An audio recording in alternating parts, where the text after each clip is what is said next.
പ്രിയപ്പെട്ട എൻ്റെ പ്രേക്ഷകരെ, നിങ്ങൾക്ക് കാര്യം മനസ്സിലായോ? കഥ മനസ്സിലായോ? എന്താണ് ഇവിടെ സംഭവിക്കുന്നത് എന്നുള്ളത് കേട്ടോളി. നല്ല രസകരമായ ചില സംഭവങ്ങളാണ്. നിങ്ങൾക്ക് കഥ അറിയാത്ത ചിലരുണ്ടെങ്കിൽ അതും കൂടി ഞാൻ ഇതിനകത്ത് പറഞ്ഞുതരാം. ഇതില് സതീശനും ഈ രാഹുൽ മാങ്കൂട്ടത്തിലുമുള്ള തമ്മിലുള്ള ഈ ഒരു പ്രശ്നത്തിനിടയിൽ മറ്റു ചില കഥാപാത്രങ്ങളുണ്ട്. നമുക്ക് തോന്നും അപ്രസക്തമാണെന്ന്, പക്ഷെ അപ്രസക്തമല്ല. അവരൊക്കെ കൂടി ചേരുമ്പോഴാണ് ഇതിന് എന്താ പറയുക, ഈ കഥയ്ക്കൊരു രസമുണ്ടാകുന്നത്. ഞാനൊന്ന് ചോദിക്കട്ടെ, വി.ഡി. സതീശൻ എന്ന പ്രതിപക്ഷ നേതാവിന് മുഖ്യമന്ത്രിയാകാൻ ഇനി എത്ര തവണ അവസരമുണ്ട്? അടുത്ത തവണ, ഈ വരുന്ന തവണ LDF ഇവിടെ അധികാരത്തിൽ വന്നിട്ടില്ല എന്നുണ്ടെങ്കിൽ വി.ഡി. സതീശന് മുഖ്യമന്ത്രിയാകാൻ ഒരു ചാൻസ് ഉണ്ട്. അത് കഴിഞ്ഞാൽ അതിനടുത്ത തവണ LDF ആണ് അധികാരത്തിൽ വരുന്നത് എങ്കിൽ മുഖ്യമന്ത്രിയാകാൻ പറ്റുമോ? പറ്റില്ല. അത് കഴിഞ്ഞിട്ടുള്ള ഒരു 5 കൊല്ലം അന്ന് മുഖ്യമന്ത്രിയാകാൻ പറ്റുമോ? പറ്റില്ല. കാരണം അതിനു മുമ്പ് ഇന്നത്തെ യുവാക്കൾ, ഈ ഷാഫി പറമ്പിൽ, അതുപോലെ രാഹുൽ മാങ്കൂട്ടത്തിൽ, ചാണ്ടി ഉമ്മൻ അടക്കമുള്ള ഒരു നിര, ഈ കേരളത്തിൽ എന്തെങ്കിലുമൊക്കെ ചെയ്യണമെന്ന് കരുതുന്ന, ഇടപെടൽ നടത്തിക്കൊണ്ടിരിക്കുന്ന ഒരു നിര ശക്തമാകും. അപ്പോ ഈ കടൽ കിഴവൻ എന്നുള്ള പദവിക്ക് പൂർണ്ണമായും സതീശനടക്കം ഒരു വിഭാഗം വിധേയരാകും. അപ്പൊ പിന്നെ അവർക്ക് മുഖ്യമന്ത്രിയാകാൻ പറ്റുമോ? പറ്റൂല.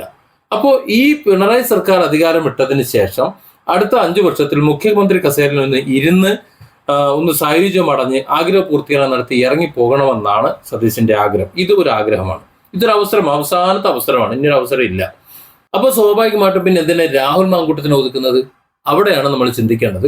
കേരളത്തെ രാഷ്ട്രീയത്തിൽ, കോൺഗ്രസ് രാഷ്ട്രീയത്തിൽ ഏറ്റവും സ്വാധീനമുള്ള ഇന്നത്തെ തലമുറയിലെ നേതാവ് ആരാണ്? യുവാക്കളിലും കിഴവന്മാരിലും എല്ലാം ആരൊക്കെ എങ്ങനെ നോക്കിയാലും അത് ഷാഫി പറമ്പിലാണ്. ആ കാര്യത്തിൽ ഒരു തർക്കവും വേണ്ട.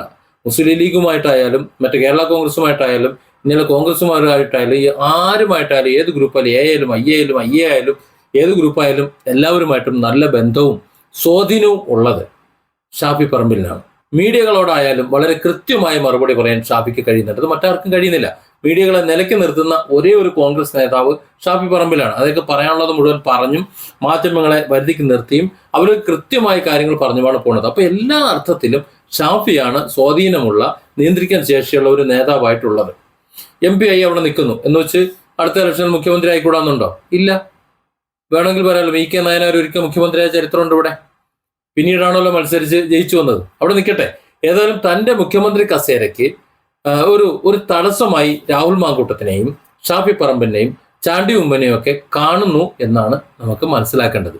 അതുകൊണ്ടാണ് അവരെ ഒതുക്കാൻ വേണ്ടി ആദ്യം ചട്ടം കെട്ടിയത്. ഇത് ആർക്ക് ആദ്യം മനസ്സിലായെന്നറിയോ? രാഹുൽ മാങ്കൂട്ടത്തിനെയും ഷാഫി പറമ്പിനെയൊക്കെ ഒതുക്കി 2ാം നിര ആൾക്കാരെ സ്വാധീനം കുറഞ്ഞ് 2ാം നിരയിൽ തനിക്ക് കീഴെ താൻ പറയുന്നതനുസരിച്ച് ഇറ വരച്ച് കൂടെ നിൽക്കുന്ന ഇണികൾ ആയി മാറണം എന്ന ആഗ്രഹത്തിലാണ് മൂപ്പര് കളി തുടങ്ങിയത്. പക്ഷെ ഇത് രാഹുൽ മാങ്കൂട്ടത്തിനും ഷാഫി പറമ്പിലിനും ചാണ്ടി ഉമ്മനിക്ക് നേരത്തെ തന്നെ മനസ്സിലായി. ചാണ്ടിക്ക് ഇത് നേരത്തെ മനസ്സിലായിട്ടുണ്ട്, മിണ്ടാതിരിക്കുകയാണ്. ഷാഫി പറമ്പിൽ വ്യക്തമായി മനസ്സിലാക്കി. ഷാഫി മനസ്സിലാക്കിയത് കൊണ്ട് തന്നെ രാഹുൽ മാങ്കൂട്ടത്തിന് മനസ്സിലായി. അതുകൊണ്ടാണ് നിലമ്പൂർ ബൈ-ഇലക്ഷൻ നടന്ന സമയത്ത് വി.ഡി. സതീശൻ പക്ഷത്തിൽ നിന്ന യുവാക്കൾ പെരിയ KC വേണുഗോപാൽ പക്ഷത്തിലേക്ക് മാറിയത്. അന്ന് ഞാൻ ഇതിനെക്കുറിച്ചൊരു വാർത്ത ചെറുതായിട്ടൊന്ന് ചെയ്തിരുന്നു. 1 മാസം മുമ്പ് കൃത്യമായി പറഞ്ഞിരുന്നു, ഷാഫി പറമ്പിലും രാഹുൽ മാങ്കൂട്ടത്തിലും ഇപ്പോ വി.ഡി. സതീശൻ പക്ഷത്തല്ല, അത് KC വേണുഗോപാൽ പക്ഷത്ത്, ആ ഒരു ഭാഗത്താണ് നിൽക്കുന്നത്. ഇദ്ദേഹത്തിന്റെ ചതിയും കുരുട്ടുബുദ്ധിയും അവർ തിരിച്ചറിഞ്ഞത് കൊണ്ട് ഇവിടെ നിൽക്കാൻ പറ്റില്ല എന്നവർ തീരുമാനിച്ചു. ഒരുപക്ഷെ അവരുടെ രാഷ്ട്രീയ ജീവിതത്തിന് ഇപ്പോൾ ഒരു നല്ല ഒരു നിലപാടുണ്ടാക്കിയിട്ടുണ്ട്, ഒരു ജനസമിതി ഉണ്ടാക്കിയിട്ടുണ്ട്. അത് കോട്ടമുണ്ടാകാൻ സാധ്യത ഉണ്ടെന്ന് മനസ്സിലാക്കിക്കൊണ്ട് നേരത്തെ തന്നെ ചാടിയവരാണ് ഈ രാഹുൽ മാങ്കൂട്ടത്തിലും ഷാഫി പറമ്പിലും. അങ്ങനെ ചാടിയത് കൊണ്ടാണ് ഈ പറയുന്ന രാഹുലിനെ ഒന്ന് ഒതുക്കിയാൽ ഷാഫിക്ക് ഒരു അടി കിട്ടുമെന്ന് ചിന്തിച്ചുകൊണ്ട് ആരുടെയൊക്കെയോ കുബുദ്ധിയിൽ രാഹുൽ മാങ്കൂട്ടത്തിൽ എന്നോ ചെയ്തു എന്ന് പറയുന്ന, അല്ലെങ്കിൽ ഇടപെട്ടു എന്ന് പറയുന്ന സംഭവങ്ങളൊക്കെ വാരി പുറത്തിട്ട് രാഹുലിനെ മൂലക്കിരുത്തിയത്. ഇതൊരു ഭാഗം. മുഖ്യമന്ത്രി കസേര മോഹിച്ചിരിക്കുന്ന സതീശൻ അതിന് ഒന്നുകൂടി ആ കസേര അരക്കിട്ട് ഉറപ്പിച്ച ഒരു സംഭവം ഇതിനു മുമ്പ് നടന്നിട്ടുണ്ട്. അതായത് നിലമ്പൂർ ബൈ-ഇലക്ഷനിൽ തന്നെ. അതിന് കുറച്ചു മുമ്പ് PV അൻവർ, അതുവരെ ഇടതുപക്ഷത്തിന്റെ സഹയാത്രികനായിരുന്ന, വളരെ ശക്തമായി പലരെയും എന്താ പറയാ, കേസിലായാലും കുടുക്കിക്കൊണ്ട് പിണറായി വിജയൻ തന്നെ പിതൃതുല്യനാണ് എന്നൊക്കെ പറഞ്ഞുകൊണ്ട് നിലപാടെടുത്ത് നിന്നിരുന്ന PV അൻവർ ഇടതുപക്ഷത്തു നിന്നും ഇറങ്ങി കോൺഗ്രസിലേക്ക് പ്രവേശിക്കാൻ വേണ്ടി ഇറങ്ങിപ്പോയ ആ ചരിത്രം നിങ്ങൾക്കറിയോ? ആരാ അത് തടയിട്ടത്? വി.ഡി. സതീശനാണ്. അതായത് നിലമ്പൂർ ഉപതെരഞ്ഞെടുപ്പിൽ കോൺഗ്രസിന്റെ സ്ഥാനാർത്ഥിയായി നിന്ന് മത്സരിച്ച് കോൺഗ്രസിന്റെ ലേബലിൽ ഇതേ മന്ത്രിസഭയിൽ പ്രതിപക്ഷത്ത് ചെന്നിരുന്ന് പിണറായി വിജയനോട് മുഖത്ത് നോക്കി 4 വർത്താനം പറയണം എന്നുള്ളൊരു ആഗ്രഹം PV അൻവർ ഉണ്ടായിരുന്നു. അത് തടയിട്ടത് ഈ പറഞ്ഞ വി ഡി സതീശനാണ്. വി ഡി സതീശൻ എന്ന് പറയുന്ന ഒരൊറ്റ ആളാണ് ഈ പി വി അൻവറിന് UDF-ലേക്കുള്ള പ്രവേശനം തടഞ്ഞത്, സംശയമുണ്ട് ആ കാര്യത്തിൽ. അതായത് അവസാനം ഈ സതീശൻ പറഞ്ഞ വഴിക്ക് ബാക്കിയുള്ളവർക്ക് നിൽക്കേണ്ടി വന്നു. കാരണം അദ്ദേഹമാണ് പ്രതിപക്ഷ നേതാവ്, നേതൃനിരയിൽ. അതോടുകൂടി സതീശൻ ശക്തൻ എന്ന് പറഞ്ഞാൽ അങ്ങേയറ്റം ശക്തനായി. എത്രത്തോളം ശക്തനാവാൻ പറ്റും എന്ന് പറഞ്ഞാൽ കേരളത്തിൽ ഇന്നുള്ള കോൺഗ്രസ് നേതാക്കളിൽ തീരുമാനമെടുത്താൽ നടപ്പിലാക്കാൻ കഴിയുന്ന ശക്തനായ ഒരു നേതാവായി വി ഡി സതീശൻ മാറി. അതാണത് കണ്ടത്. ഒരാൾക്കും തിരുവായ്ക്ക് എതിർ പറയാൻ ശേഷിയില്ലാത്ത ഒരു കുറെ ആൾക്കാർ നേതാക്കളാണ് പിന്നീട് കണ്ടത്. അത് അത്രത്തോളം ശക്തനായിരുന്നു. അതിനിടയിലാണ് ഈ രാഹുൽ മാങ്കൂട്ടവും മറ്റു കാര്യങ്ങളുമൊക്കെ അവിടെ നിന്ന് ചാടി KC വേണുഗോപാൽ പക്ഷത്തിലേക്ക് പോകുന്നത്. അത് ഒരു കണക്കിന് അനുഗ്രഹമായി എന്നവർ കരുതി. കാരണം ഇവരെ സ്വന്തം ചേരിയിൽ നിന്നുകൊണ്ട് ചതിച്ചു എന്ന് പറയണ്ടല്ലോ. അതുകൊണ്ട് സ്വാഭാവികമായിട്ടും KC വേണുഗോപാൽ പക്ഷത്തിലേക്ക് പോയപ്പോൾ ഇവരെ മാന്താനുള്ള ഒരു അവസരം കിട്ടി. മര്യാദയ്ക്ക് ഭരണപക്ഷത്ത് സഖാവ് പിണറായിയുടെ പിതൃതുല്യമായ പദവിക്ക് താഴെ വിശ്രമിച്ചുകൊണ്ടിരിക്കുന്ന, എന്തും ചെയ്തുകൊണ്ടിരിക്കുന്ന PV അൻവർ അവരുടെ ആ ഒരു മുന്നണി വേണ്ട എന്ന് പറഞ്ഞ് ഇറങ്ങി വരുമെന്ന് നിങ്ങൾ കരുതുന്നുണ്ടോ? അങ്ങനെ ഇറങ്ങി വന്നല്ല PV അൻവർ ഇറങ്ങി വന്നത് കരുതി തന്നെയാണ്, കോൺഗ്രസിലേക്ക് കയറാൻ വേണ്ടി തന്നെയാണ്. പക്ഷെ ഇവിടെ വിലങ്ങ് തടിയായിട്ട് നിന്നത് വി ഡി സതീശനാണ്. കാര്യം PV അൻവർ കയറി വന്നത് ശക്തനായിട്ട് കയറി വന്നു കഴിഞ്ഞാൽ UDF-ലെ തന്റെ അപ്രമാദിത്വം ബാക്കിയുള്ള നേതാക്കളുമായി ചേർന്ന് കുറച്ചൊക്കെ ഇളക്കം തട്ടിക്കാൻ വേണ്ടി PV അൻവറിന് സാധിക്കുമെന്ന് സതീശൻ അറിയാം. അങ്ങനെ എന്റെ മുഖ്യമന്ത്രി കസേര ഇളക്കിയിട്ടിട്ട് ഇയാൾ കയറിയിരുന്ന് നിറങ്ങണ്ട എന്ന് അങ്ങ് തീരുമാനിച്ചു. UDF-ലേക്കുള്ള പ്രവേശനം അങ്ങോട്ട് തടഞ്ഞു. അവസാനം ഇല്ലത്ത് നിറങ്ങുകയും ചെയ്തു. അമ്മാടത്തൊട്ട് ചെന്ന് കയറാനും പറ്റില്ല എന്ന അവസ്ഥയിൽ PV അൻവർ അവിടെ നിന്നു. പക്ഷെ അവിടെ ഒരു കാര്യം കൂടെ നമ്മൾ ചിന്തിക്കേണ്ടത്, PV അൻവർ ഇടതുപക്ഷത്തു നിന്ന് ഇറങ്ങി വന്നത് എന്തിനാ? ഈ പറയുന്ന കോൺഗ്രസ് നേതൃത്വത്തോട്, കോൺഗ്രസ് നേതാക്കളോട് അവരുടെ ഉറപ്പ്, നിങ്ങൾക്ക് UDF-ലേക്ക് പ്രവേശനത്തിന് ഞങ്ങൾ ചെയ്യാം എന്നുള്ള ഉറപ്പ് ഒരു വിഭാഗം കൊടുത്തിട്ടുണ്ടാകണം. അതുകൊണ്ടാണ് ധൈര്യമായി ഇറങ്ങിപ്പോരുന്നത്. അത് ഇവിടെ തടയപ്പെട്ടു. അതുകൊണ്ട് തന്നെ തങ്ങളുടെ വാക്കിന് ഒരു വിലയുമില്ലേ എന്ന നിലയിൽ കോൺഗ്രസിന്റെ വലിയൊരു വിഭാഗം നേതാക്കളും മറ്റുള്ളവരും അവരുടെ പ്രവർത്തകരുമെല്ലാം വി ഡി സതീശന് എതിരായി അന്നു മുതൽ തന്നെ തുടങ്ങി. അതായത് PV അൻവർ വിഷയം വന്നപ്പോൾ തന്നെ വി ഡി സതീശന് ശത്രുപക്ഷം ഉണ്ടായി എന്നതാണ് വസ്തുത. പക്ഷേ കോൺഗ്രസിന്റെ കെട്ടുറപ്പ് ഉണ്ട് എന്ന് ജനങ്ങളെ ബോധിപ്പിക്കാൻ വേണ്ടി അതൊക്കെ തൽക്കാലം പാർട്ടിക്കുള്ളിൽ തന്നെ അടക്കി ഒതുക്കി ഇതുവരെ മുന്നോട്ട് പോകുകയായിരുന്നു. അതിന്റെ കെട്ടാണ് ഇപ്പോൾ പൊട്ടിയത്.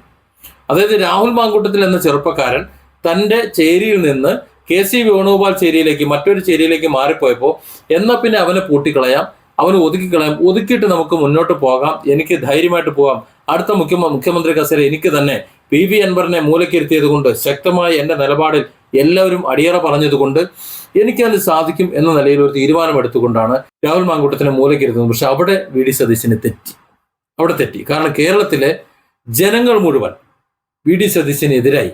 അതിന് കാരണം നേരത്തെ ഉമ്മൻചാണ്ടി എന്ന ഒരു മുഖ്യമന്ത്രി, ഒരു ജനപ്രതിനിധി, ഒരു ജനകീയൻ ഇവിടെ ഉണ്ടായിരുന്നു. അദ്ദേഹത്തെ ഒതുക്കാൻ വേണ്ടി ഇവിടെ നാടകങ്ങൾ എടുത്തതും ഈ കഴിഞ്ഞ സമയത്ത് തന്നെ, അടുത്ത സമയത്ത് തന്നെ അതൊരു കള്ളക്കേസായിരുന്നു എന്ന് വെളിച്ചത്ത് വന്നതും ഇവിടുത്തെ ജനങ്ങളെ മുഴുവൻ പണ്ടത്തെ പോലെ ആരെങ്കിലും പറയുന്നത് വെള്ളം തൊടാതെ വിഴുങ്ങാൻ ഞങ്ങൾക്കാവില്ല എന്നൊരു നിലയിലേക്ക് എത്തിക്കാൻ സാധിച്ചു, അല്ലെങ്കിൽ അത് കഴിഞ്ഞു എന്നത് വി ഡി സതീശൻ മറന്നുപോയി. അതേ ഉള്ളൂ സംഭവം. ഇവിടെ രാഹുൽ മാങ്കൂട്ടത്തിനെ ഈ രീതിയിൽ കൊടുക്കാൻ ശ്രമിച്ചപ്പോൾ ജനത്തിനത് മനസ്സിലായി. ജനം രാഹുൽ മാങ്കൂട്ടത്തിനോടൊപ്പം നിന്നു. എങ്ങനെ? ഇതുവരെ ഇല്ലാത്ത വിധം, ഇതുവരെ മറ്റൊരു നേതാവിനും കിട്ടാത്ത വിധമുള്ള ഒരു ജനപിന്തുണ. ഇപ്പൊ എന്താ സംഭവിച്ചെന്നറിയോ? ഷാഫി പറമ്പിലായിരുന്നു കോൺഗ്രസിലെ ഏറ്റവും സ്വാധീനമുള്ള ഒരു നേതാവെങ്കിൽ ഇന്ന് തൊട്ടടുത്ത സ്ഥാനം വി ഡി സതീശന് മേലെ കോൺഗ്രസിൽ നിന്നില്ല എന്നുണ്ടെങ്കിൽ, കോൺഗ്രസിൽ പ്രാഥമിക അംഗത്വം ഇല്ല എന്നുണ്ടെങ്കിലും ഇന്ന് രാഹുൽ മാങ്കൂട്ടത്തിന്റെ ഒറ്റ ദിവസം കൊണ്ട്, അല്ലെങ്കിൽ ഈ കഴിഞ്ഞ ഒരു മാസം കൊണ്ട് ഉണ്ടാക്കി കൊടുത്തു ഇതേ വി ഡി സതീശൻ. ഇതാണ് വിനാശകാല വിപരീത ബുദ്ധി എന്ന് പറയുന്നത്. നേരത്തെ ഷാഫി പറമ്പിലിന്റെ തണലിൽ രാഹുൽ മാങ്കൂട്ടത്തിൽ നിന്നു എന്നുണ്ടെങ്കിൽ ഇന്ന് കേരളത്തിലെ ജനങ്ങൾ മുഴുവൻ രാഹുൽ മാങ്കൂട്ടത്തോടൊപ്പം നിൽക്കുമ്പോൾ കോൺഗ്രസിലെ വലിയൊരു ഭാഗം, വളരെ ഉണ്ടാവുന്ന കുറച്ച് ആൾക്കാർ മാത്രമേ ഉള്ളൂ മാറി നിൽക്കുന്നത്.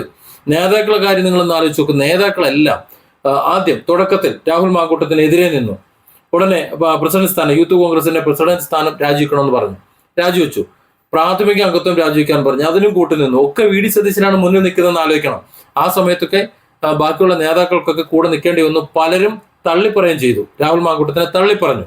കാരണം ഒരു നേതാവ് പോയി കഴിഞ്ഞാൽ, ഒരുത്തൻ പോയി കഴിഞ്ഞാൽ നമുക്ക് അത്രയും സീറ്റ് ഉറപ്പിക്കാമല്ലോ എന്ന് ഒരു പക്ഷെ കരുതിയിട്ടുണ്ടാവും. ഒരു ശത്രുവിനെ പോലെ കണ്ട് ഈ രാഹുൽ മാങ്കൂട്ടത്തിനെ മാറ്റി നിർത്തിയപ്പോൾ ജനത്തിന്റെ സ്വാധീനം, ജനങ്ങളുടെ പിന്തുണ ഒക്കെ, സോഷ്യൽ മീഡിയയുടെ പിന്തുണ, ഇക്കാലത്ത് സോഷ്യൽ മീഡിയ വളരെ വലുതാണ്. ജനങ്ങൾ മുഴുവൻ ഇപ്പൊ എന്റെ വീഡിയോന്റെ താഴെ തന്നെ വരുന്ന കമന്റുകളും എന്റെ വീഡിയോ റീച്ച് നോക്കിയാൽ നമുക്ക് മനസ്സിലാവും. അത്രത്തോളം പിന്തുണ രാഹുൽ മാങ്കൂട്ടത്തിനുണ്ട്. വരുന്ന ടെലിഫോൺ കോളുകൾ, വോയിസ് നോട്ടുകൾ ഒക്കെ അനുദാഹരണമാണ്. അത് എനിക്ക് ഇത്രയും വരുന്നുണ്ടെങ്കിൽ ഇപ്പോൾ ഷാജിസ്കറിയെ പോലുള്ള മറ്റുള്ളവർക്ക് എന്തോരം വരുന്നുണ്ടാവുന്ന ഞാൻ ചിന്തിക്കുന്നത്. അപ്പൊ അത്രത്തോളം ജനകീയനായി കഴിഞ്ഞു രാഹുൽ മാങ്കൂട്ടത്തിൽ. അത് കണ്ടിട്ട് നേരത്തെ വി ഡി സതീശൻ മൂലക്കിരുത്തിയിരുന്ന കോൺഗ്രസ് നേതാക്കൾ രാഹുൽ മാങ്കൂട്ടത്തിന്റെ കീഴിൽ അണിനിരക്കുന്നതാണ് ഇപ്പോൾ കാണുന്നത്. അതാണ് ഇന്ന് പ്രകടമായി കണ്ടു തുടങ്ങുന്നത്. യൂത്ത് കോൺഗ്രസിന്റെ ജില്ലാ പ്രതിനിധി രാഹുൽ മാങ്കൂട്ടത്തിനോടൊപ്പം ഉണ്ട്. ബാക്കി രാഹുൽ മാങ്കൂട്ടത്തിനോട് എതിര് പറയാനോ ആഭിമുഖ്യം പറയാനോ പ്രത്യക്ഷമായി ഇദ്ദേഹം പാർട്ടിയിൽ നിന്ന് പുറത്താക്കപ്പെട്ട ഒരാളായതുകൊണ്ട് നേതാക്കന്മാർ മിക്കവാറും ആരും പറയുന്നില്ല. തുടക്കത്തിൽ രാഹുൽ മാങ്കൂട്ടത്തിനെതിരെ പറഞ്ഞവരും അല്ലെങ്കിൽ രാഹുലിനെ ഒതുക്കാൻ നിന്നവരും ഒക്കെ ഇന്ന് അത് മാറി രാഹുലിന് വേണ്ടിയിട്ട് സംസാരിച്ചുകൊണ്ടിരിക്കുന്നു, അല്ലെങ്കിൽ രാഹുലിന് വേണ്ടിയിട്ട് പലയിടങ്ങളിലും പ്രവർത്തിച്ചുകൊണ്ടിരിക്കുന്നു. ആ നിലയിലേക്ക് എത്തി. ഇപ്പൊ വി ഡി സതീശൻ മാത്രം മൂലയ്ക്കായി. അതായത് ആരെ മൂലയ്ക്ക് ആക്കാൻ വേണ്ടിയിട്ടാണോ വി ഡി സതീശൻ ശ്രമിച്ചത്, അതേ ആൾ കാരണം വി ഡി സതീശൻ മൂലയ്ക്കായി. ഇപ്പൊ എന്താ സംഭവിച്ചത്? ഇപ്പൊ മുഖ്യമന്ത്രി കസേര മോഹിച്ച് വി ഡി സതീശൻ ഈ ചലനം മുഴുവൻ നടത്തി, ഈ പോക്ക് മുഴുവൻ നടത്തിയ സതീശന് മുഖ്യമന്ത്രി കസേര പോയിട്ട് MLA കസേര പോലും കിട്ടൂല എന്നൊരു നിലയിലെത്തി. ഇതാണ് താൻ ചെയ്യുന്ന കർമ്മങ്ങൾക്ക് അത് വാങ്ങാതെ പോകാൻ പറ്റൂല എന്ന് പറയുന്നത്. എല്ലാം ഒരു മാസം കൊണ്ട് സംഭവിച്ചതാ. ഒരു മാസം മുമ്പ് വി ഡി സതീശന്റെ സ്ഥാനം എവിടെയാണ്? ഇപ്പൊ എവിടെയാണ്? ഒറ്റ മാസം കൊണ്ട് വി ഡി സതീശൻ ആരുമല്ലാതായി തീർന്നു. തന്റെ ചതി മനസ്സിലാക്കിക്കൊണ്ട് KC വേണുഗോപാൽ പക്ഷത്തേക്ക് മാറിയ രാഹുൽ മാങ്കൂട്ടത്തിനെയും ഷാഫി പറമ്പിലിനെയും ഒതുക്കാൻ വേണ്ടിയിട്ടുള്ള കുബുത്തി. തനിക്ക് ഇഷ്ടമില്ലാത്തൊരു പക്ഷത്തേക്ക് മാറിപ്പോയ, അതായത് KC വേണുഗോപാൽ പക്ഷത്തേക്ക് മാറിപ്പോയ രാഹുൽ മാങ്കൂട്ടത്തിനെയും ഷാഫി പറമ്പിലിനെയും മൂലക്കിരുത്താൻ വേണ്ടി രാഹുലിനെ സ്വന്തം ഇഷ്ടപ്രകാരം മൂലക്കിരുത്താൻ ശ്രമിച്ച സതീശൻ, എന്നാൽ കേരളത്തിലെ ഇത്ര കോൺഗ്രസ് അനുഭാവികളും അല്ലാത്തവരുമായിട്ടുള്ള വലിയൊരു വിഭാഗത്തിന്റെ പിന്തുണയോട് രാഹുൽ മാങ്കൂട്ടത്തിൽ എഴുന്നേറ്റുന്ന് കണ്ട് ഇവര് മൂലക്കിരുന്നു പോയി. അതായത് മറ്റേ ആളെ മൂലക്കിരുത്താൻ പോയി, ഇയാൾ മൂലക്കിരുന്നു. ഇത് തന്നെയല്ലേ സത്യം? ഇവിടെ 2 കാര്യങ്ങൾ നടന്ന് നിങ്ങൾ ശ്രദ്ധിച്ചോ? 2 കാര്യങ്ങൾ ഈ കഴിഞ്ഞ ഏതാനും മാസങ്ങൾക്കുള്ളിൽ നടന്ന കാര്യങ്ങളാണ്. അതായത് ചെയ്യുന്ന കർമ്മങ്ങൾക്ക് അപ്പക്കപ്പ മറുപടി കിട്ടുന്നുള്ളതിന്റെ തെളിവാണിത്. ഒന്ന്, വി ഡി സതീശൻ ടീമോ, അതായത് വി ഡി സതീശന്റെ ടീം PV അൻവറിനെ വഴിയാധാരമാക്കി. അതായത് ഇടതുപക്ഷത്തിൽ CPM-നോട് ചേർന്ന് നിന്നിരുന്ന PV അൻവർ അവിടെ നിന്ന് കോൺഗ്രസ് നേതാക്കളുടെ ഏതാനും ചില നേതാക്കളുടെയൊക്കെ വാക്ക് വിശ്വസിച്ച് CPM-ൽ നിന്ന് ഇറങ്ങി, അങ്ങനെ പുറത്തിറങ്ങി വന്നു. പിന്നെ MLA സ്ഥാനം രാജിവെച്ച് ഒരു തെരഞ്ഞെടുപ്പിന് വഴിയൊരുക്കിയപ്പോൾ ഈ വി ഡി സതീശൻ PV അൻവറിനെ മൂലക്കിരുത്തി. മനസ്സിലായല്ലോ? അപ്പൊ അവിടെ സംഭവിച്ചത്, ഷാജിസ്കറിയ എന്ന് പറയുന്ന ഒരു പത്രപ്രവർത്തകൻ, കേരളത്തിലെ അവാർഡ് വിന്നറായിട്ടുള്ള സ്റ്റേറ്റ് അവാർഡ് സഹിതം വാങ്ങിയിട്ടുള്ള ഇന്നത്തെ പത്രപ്രവർത്തകരിൽ ഏറ്റവും കൂടുതൽ പത്രപ്രവർത്തന മേഖല കൈയടക്കി വാങ്ങിയിട്ടുള്ള ഷാജിസ്കറിയ എന്ന പത്രപ്രവർത്തകൻ, അദ്ദേഹത്തിന്റെ മറുനാടൻ മലയാളി എന്ന് പറയുന്ന സ്ഥാപനത്തിൽ കയറി നിരങ്ങി സകല തോന്നിയ സംഘടന, നിന്നെ 6ാം നിലയിൽ നിന്ന് താഴെ ഇറക്കുമടാ ഷാജ, നിന്റെ ചുവന്ന കുപ്പായ ഞാൻ ഊരിക്കോടാ എന്നൊക്കെ പറഞ്ഞ PV അൻവർ കൃത്യം ഒരു വർഷം തികയുന്നതിന് മുമ്പ് MLA കസേരയും വിട്ട് ഒരു അധികാരവുമില്ലാതെ ആരുമല്ലാതെ നിലമ്പൂരിൽ മൂലക്കിരിക്കുന്നതാണ് നമ്മൾ കണ്ടുകൊണ്ടിരിക്കുന്നത്. ഇത് നമ്മുടെ മുന്നിലുള്ള ഒരു ദൃഷ്ടാന്തമാണ്. ആ PV അൻവറിനെ ചതിച്ചതാരാണ്? കോൺഗ്രസ് രാഷ്ട്രീയത്തിലെ ഇപ്പുറത്തുള്ള ഒരു വിഭാഗം, ഈ സതീശൻ പക്ഷം. അതായത് കോൺഗ്രസിന്റെ തട്ടകത്തിലേക്ക് കയറാൻ സമ്മതിക്കാത്തത് അങ്ങനെയാണ്. എന്നാൽ അതേ സതീശൻ കഴിഞ്ഞ ഒരു മാസം മുമ്പ് എന്താണ് അവസ്ഥ? രാഹുൽ മാങ്കൂട്ടത്തിൽ കോൺഗ്രസിലുള്ള സമയത്ത് ഷാഫി പറമ്പിൽ വിഷയമൊന്നുമില്ല. ആകെ ഉള്ളത് അവർ KC വേണുഗോപാൽ പക്ഷത്തേക്ക് മാറിയെന്ന് മാത്രമാണ്. രാഹുലിനെ പൂട്ടി തകർക്കാൻ മുഖ്യമന്ത്രി കസേരയ്ക്ക് തടസ്സം ഒരുപക്ഷെ രാഹുൽ മാങ്കൂട്ടത്തിൽ അടക്കം തടസ്സമാകുമെന്ന് കണ്ട് പൂട്ടി മൂലക്കിരുത്താൻ നോക്കിയ ഈ പറയുന്ന സതീശൻ ഇന്ന് എവിടെ നിൽക്കുന്നു? ഒരു മാസത്തിന് ശേഷം. അൻവറിന് തിരിച്ചടി കിട്ടാൻ 1 കൊല്ലം എടുത്തുന്നുണ്ടെങ്കിൽ ഇവിടെ സതീശന് തിരിച്ചടി കിട്ടാൻ 1 മാസം പോലും എടുത്തില്ല എന്നുള്ളതാണ്. രാഹുൽ മാങ്കൂട്ടത്തിൽ നിയമസഭയിൽ വന്നതോടുകൂടി കേരള രാഷ്ട്രീയത്തിൽ നടക്കുന്ന സംഭവങ്ങൾ നമ്മൾ കാണുന്നില്ല. ഇന്നൊരു ദിവസം എന്തൊക്കെ സംഭവിച്ചു? വി ഡി സതീശൻ മൂലക്കിരുന്ന് ഒറ്റയ്ക്കായിപ്പോയി. അതായത് മുഖ്യമന്ത്രി കസേര മോഹിച്ചിട്ടാണ് ഈ സകലതും ഉണ്ടാക്കിയത്, സകല കുത്തിത്തിരിപ്പുകളും സകല വിത്തനകളും ഉണ്ടാക്കിയത്. എന്നിട്ടിപ്പോ എന്തായി? മുഖ്യമന്ത്രി കസേര പോയിട്ട് MLA പോലും ആകാൻ പറ്റാത്ത ഒരവസ്ഥയിലെത്തി. Different angles. Don't forget to subscribe and support this channel.